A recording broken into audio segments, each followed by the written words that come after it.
Hey guys, it's Mandy. Welcome back to my channel, Just One More Bag 01, where luxury meets lifestyle. If you are obsessed with designer handbags, love luxury items, enjoy traveling, or just want to get a glimpse of my Yorkie Winston, you are in the right place.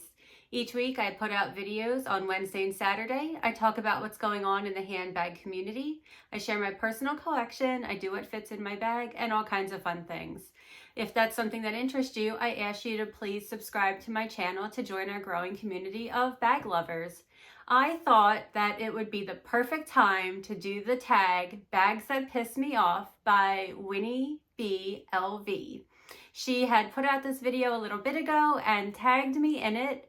And if those of you have been following my channel saw that I recently picked out my top 5 bags I could only use for 12 months, I thought that this would be a great follow-up talking about the bags that piss me off and why. So I want to apologize, I am going to be looking down because there are a lot of categories in this tag. So let's get started. All right guys, category number 1, what bag annoys you the most and why? So for me, excluding a tote bag, it's a wide bottom bag. I like a bag that can fit close to my body and isn't too much. This is the Louis Vuitton Speedy 25, and the width of this bag truly is on the cusp for me. And I think it's also because it is more of a structured bag. So when it is up against my body, you can see that it's kind of far out. And if I am wearing it crossbody, it's kind of going like this and it's wide, and that freaking annoys me. I don't like it. I want something that's just a little bit closer and slimmer to my body. Again, excluding a tote bag because that is a bigger bag and I don't really mind how that is. So let's go to the next category. All right, guys, category number 2. What bag is cute but not worth the hype? I think some of you might be a little bit upset with me because I have so many friends out there that love this bag, but it is that really large Coach Kisslock bag. For me, I don't see what the hype is. I think the bag is just too oversized. I don't really see how you carry that functionally. If any of my friends out there who love that bag can tell me and explain this to me, do it in the comments below because I would love to know the hype in this bag. Yes, I think it looks cool, you know, if I'm looking at it on somebody's shelf or something. I've seen a couple of my friends have the beautiful rainbow on that big Kisslock design, the rainbow crystals, and I do think it's beautiful, don't get me wrong. But I just think functionally, how the heck would I carry that? For me, I'm 5'2". Would it be this massive bag under my arm? For me, it would just be annoying. I don't see the hype. I'm sorry if you love it. All right, guys, category number 3. What bag do you love but never reach for? For me, I hate to admit it because I absolutely love this bag. It is my Marc Jacobs Steven Sprouse collab in the graffiti print. I absolutely love this bag. I was so happy to add it to my collection and I love looking at it. To me, it is an art piece. I don't reach for it, honestly, because I am afraid that if I use this bag, it might start to peel and be damaged. So I've never once used it. Actually, this month in March, it is going to be a year that I've had this bag that I haven't used it. I'm okay with keeping this bag as a collector's piece. I've wanted a Steven Sprouse item so bad for a long time, and when this came out, you know, I was really lucky to get it, and I just absolutely love it, but I've been afraid to use it, so that's why I haven't. All right, guys, category number 4. Which bag is the most uncomfortable to carry? So for me, it is either the Keep Off 45 or Keep Off 50 regular strap that it comes with, just the regular leather strap. Even though it has the little pad on the crossbody strap, I don't like it. I did have a really nice guitar strap that I was using with my old Keepall, but it had gold hardware. Now my Keepalls have silver hardware, so I need to get another guitar strap, and then everything will be perfect and right in the world and I won't have to worry. So I'm actually thinking of picking that up sometime soon. I just keep forgetting about it, honestly. You know, I can use the strap that it comes with. It's okay, but if you have a lot in there, you know, it is weighing down on you when you're wearing it crossbody, and it is just more comfortable to get the guitar strap. So that is something I personally would recommend and that I'm going to be doing myself. Okay guys, category number 5. What bag has the worst closure? I absolutely hated the closure on my Tilsit. I couldn't stand it. It was annoying. You always had to line it up correctly. It took a little while to actually make it work. I think it's the same clasp that they use on the Pochette Métis. I've never had that bag. Because I hated that clasp so much on the Tilsit, I would never get another bag that had that clasp. That was just not for me, and it was too difficult, and it just drove me nuts. And if it's driving me nuts, it's just not worth it. All right, guys, category number 6. Which bag scratches or stains too easily?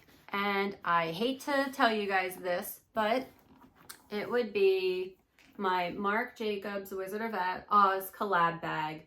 I used this bag for 1 week after I had it, and unfortunately I already got a very minor scratch on the bag, and I didn't even do anything to it. I think that it could possibly be from the key that is on the bag here. And, you know, it was just really disappointing because this bag wasn't cheap. Yes, it was from the outlet, so it was cheaper, but it's still not a cheap bag. And I absolutely love the print on here. So, you know, to have it for a short amount of time and use it only for 1 week where I just carried it back and forth to work primarily, and I don't even go in the office every day, it was just such a disappointment. And that's also another reason that kind of made me decide not to use my Steven Sprouse bag after I dealt with this. Also, I know that there are some people that have had a lot of issues with some of the other Marc Jacobs tote bags. There was the one Wizard of Oz Emerald City bag, and I had seen a lot of peeling from there.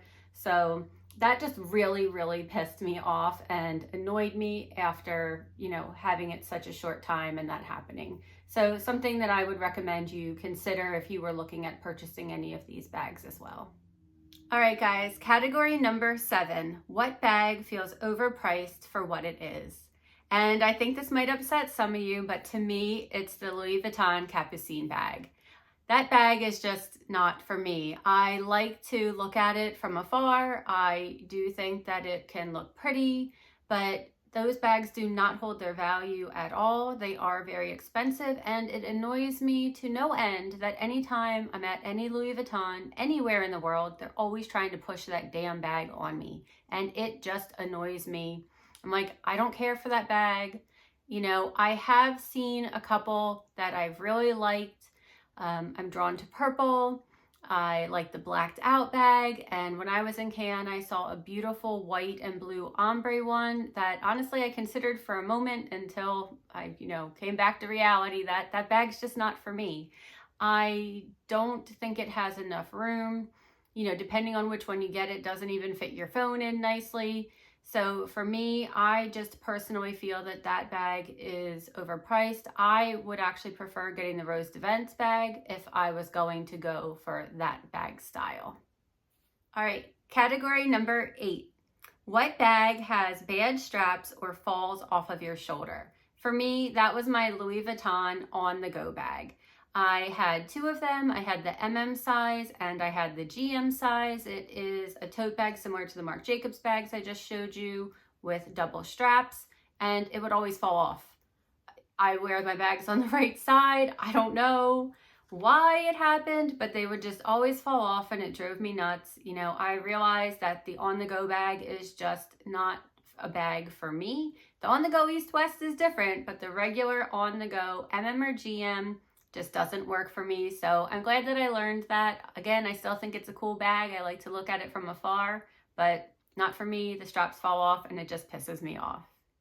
All right, guys, next category. What bag has the most annoying interior? For me, it's a very structured bag that has no give at all, that you can't fit your items in and can't close. And it's really just the Tilsit bag that primarily comes to mind for me.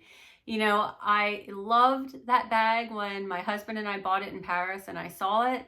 You know, he actually picked that bag out for me and I thought it looked cool. And maybe we got caught up in the champagne, I don't know, but it just wasn't functional. And having such a structured bag with an odd shape that just did not work, that interior couldn't fit anything. And I need to have at least a couple things in my bag when I'm carrying something. I am not a micro bag person, so, you know, it just doesn't work for me. So for me, the most annoying interior or something that is just very oddly structured, different type of shape bag that you can't fit anything in. All right, guys, next category. What bag do you regret buying? For me, it's this one.